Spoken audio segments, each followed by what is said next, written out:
Hello, and welcome to this ClassClac tutorial. Today, we're going to be learning about using scientific notation on the Webapp.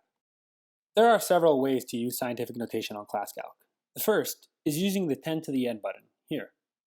We'll start off with 10 to the 5th power and send that to the output. Next, we'll type in Avogadro's number. Note that when we use 10 to the n after a number, ClassCalc automatically inputs a multiplication symbol. The final way to use scientific notation is by typing it in. Let's type in 506.08 times, which you get by pressing Shift 8, 10 caret for exponent, which you get by pressing Shift 6, to the negative 3rd power. We'll press enter and send that to the output as well. Now, to change the format of your input or your answers, simply tap the deck button and switch to fraction or scientific notation. Thank you for tuning in to this ClassCalc tutorial.